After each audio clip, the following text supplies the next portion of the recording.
Hello, இன்னைக்கு summer ஸ்பெஷல்ல ஒரு snacks item தான் பண்ணி காட்ட போறேன். ஸ்வீட்டுக்கு வந்து ஒரு மால்பூவா, காரத்துக்கு வந்து ஒரு ஆனியன் பக்கோடா அது பண்ணி காட்டலான்னு இருக்கேன். இந்த மால்பூவாக்கு தேவையான சாமான்கள்லாம் சொல்றேன் பாருங்க. இந்த அரை கப்பு நீங்க எதுல அதை எடுத்துக்கோங்க மெஷர்மெண்ட். நான் இன்னைக்கு இதுல 1/2 கப்பு இதுல ஒரு மைதா, ஒரு சிரோட்டி ரவா, இல்லை சாதா ரவை கூட போட்டுக்கலாம். நான் சிரோட்டி ரவா இருந்தது அதனால போட்டேன். அது ஒரு கப்பு, இது ஒரு கப்பு, இது ஒரு பால் பவுடர் வந்து ஒரு 3/4 கப்பு, சுகர் வந்து இதால 2 கப்பு, ஏலக்காய் பொடி கொஞ்சம் நான் கலர் போட போறேன். உங்களுக்கு கலர் வேண்டாம்னா விட்டுருங்க, ஆரஞ்சு கலர், பொரிக்கிறதுக்கு எண்ணெய், பேக்கிங் பவுடர், அவ்வளோதான் இதுக்கு தேவை. ஃபர்ஸ்ட் இந்த மாவை கலந்துருவோம். மைதா, ரவை, பால் பவுடர், கொஞ்சோண்டு ஏலக்காய் பொடி, அப்புறம் நான் நிறைய ஏலக்காய் பொடி வந்து அது ஜீராவில் போட போறேன். ஒரு ஸ்பூன் சர்க்கரை, கொஞ்சோண்டு ஆரஞ்சு கலர், சிட்டிகை தான் போட்டிருக்கேன். இதுக்கு ஒரு 1/4 ஸ்பூன் போட்டால் போதும் பேக்கிங் பவுடர். இப்போ இதை ஒரு தோசை மாவு பதத்துக்கு இதை கரைச்சிப்போம்.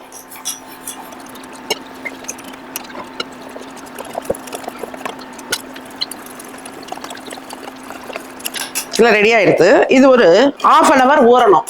அதுக்குள்ளேயும் நம்ம இந்த ஜீரா ரெடி பண்ணிக்கலாம். இது அப்படியே மூடி வச்சுடுறேன். இந்த மெஷர்மெண்ட் கப்பாலேயே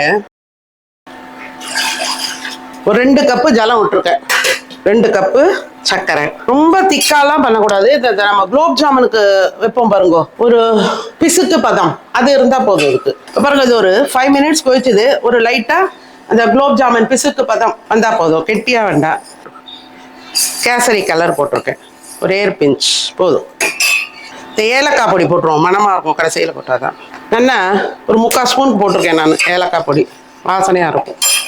இதை மூடி வச்சுடலாம். மேலே தூவறதுக்கு நட்ஸ் எல்லாம் கட் பண்ணி வச்சுருக்கோம். உங்களுக்கு எது பிடிக்குமோ அதெல்லாம் கட் பண்ணி வச்சுக்கோங்க. பாதாம், பிஸ்தா, முந்திரி, எது ஒன்றா. இப்போது இந்த மாவை பாருங்க, 1/2 hour ஆகிடுது. இதை இன்னும் கொஞ்சம் ஜலம் விட்டுக்கலாம், ரொம்ப கெட்டியாக இருக்குது. ஏன்னா ரவை ஊறி அந்த தண்ணியெல்லாம் இழுத்துன்னு இருக்கும் இல்லையா, அதுதான். இப்போ பாருங்கள், இந்த கன்சிஸ்டன்சியில் வச்சுக்கோங்க, தோசை மாவு அதான் வச்சுன்ட்டு இந்த ஜீரா கொஞ்சம் லைட் இளம் சூடாகவே இருக்கட்டும். இப்போ எண்ணெய் பாருங்க, ரொம்ப புகையா ஆகக்கூடாது. கொஞ்சம் சூடான உடனே மீடியம்ல வச்சுக்கோங்க ஃப்ளேமை. இந்த மாதிரி ஒரு சின்ன கரண்டியா எடுத்துக்கோங்க. இப்போ பாருங்க, இது அப்படியே உப்பருதா, அப்ப மாதிரி பாருங்க எப்படி உப்பி வருது. திருப்பி போட்டுருவோம். இப்படி எண்ணெய் எடுத்து மேலே விடும்போது நல்லா வெந்துக்கும் உள்ள வரைக்கும். பொதுவாக அப்பத்துக்கும் அப்படித்தானே பண்ணுவோம். இதை எடுத்துடலாம்.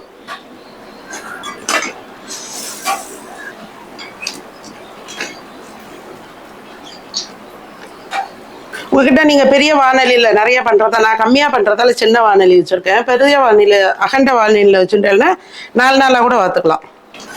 இப்போ பாருங்க, நல்லா கலர் வந்துடுத்து, எடுத்துடலாம். இப்போ 2 பண்ணோம் இல்லையா, இப்போ இது இளஞ்சூடாக இருக்கும்போது இதில் போட்டுடணும். இப்போ போட்டு அடுத்த 2 போடுற மட்டும் தான் இதில் இருக்கணும், ரொம்ப நேரம் இதில் இருக்க வேண்டாம். அது வரைக்கும் அப்சர்வ் பண்ணிக்கிட்டோம். இப்போ பாருங்க, இது அடுத்த 2 போட போகிறேன். இந்த 2ஐயும் எடுத்துடலாம், நல்லா ஊறி எடுத்து. இங்க பாருங்க, அடுத்த 2 போட போறேன். மறுபடியும் அடுத்த 2 எடுத்தோடனே இதை எடுத்துருவேன். அந்த அளவு ஊறினா போதும். இப்போ எல்லாத்தையும் பண்ணிட்டு உங்களுக்கு காட்டுறேன். இப்போ பாருங்க, அந்த அரை கப்பு எடுத்ததுல ஒரு 12 பால்பூவா வந்திருக்கு. இது ஒரு 4 இதுல ஊறின்னு இருக்கு. இதை பாருங்க, இதை எடுத்து வச்சிருக்கேன். நல்லா சாஃப்டா சூப்பரா வந்திருக்கு. இது மேல நம்ம டெக்கரேஷன் பண்ண வேண்டியதுதான்.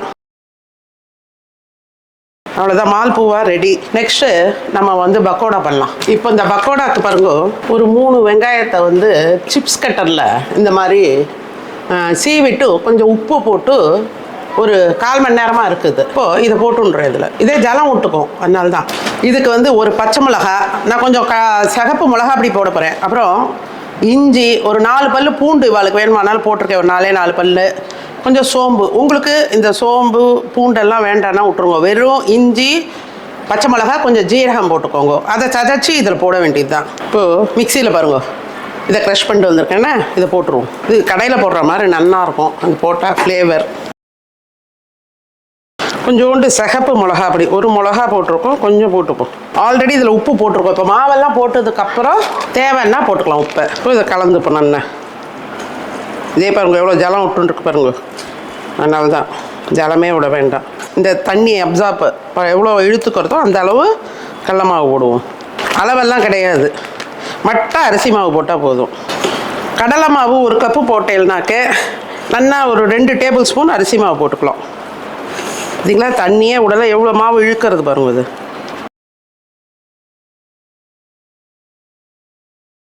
இப்போ ஒரு 4 புதினாவை இதில் போட்டிருக்கேன் பாருங்க, வாசனையாக இருக்கும். முந்திரி கூட போடலாம் வேணுங்கிறவா. இப்போ பாருங்க கொஞ்சம் மாவை எடுத்து வச்சுருக்கேன், கொஞ்சம் கொஞ்சமாக போடலான்னு.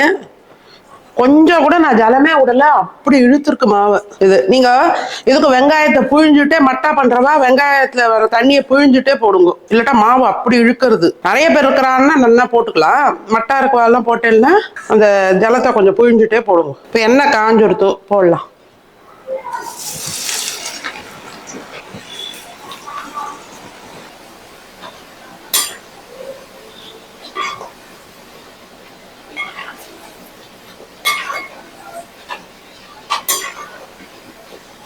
மீடியமில் வச்சுக்கோங்க.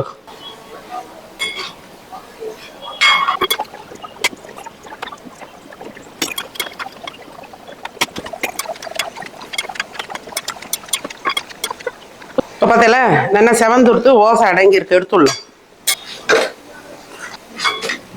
நல்ல வாசனை கமகமன். ஒரு செட்டு பக்கோட ரெடி. இப்போது பெருசு பெருசாக வேணுங்கிறவ இதை பாருங்க, இந்த மாதிரி பெருசு பெருசாக போட்டுக்கோங்க. அவ்வளோதான். தூளாக வேணும்னா அதை உதுத்து போடுங்க, இல்லை கொஞ்சம் கட்டியாக வேணும் அப்படிங்கிறவா இப்படி போட்டுருங்க. பெருசாக போட்டது பாருங்க, எடுத்துடலாம்.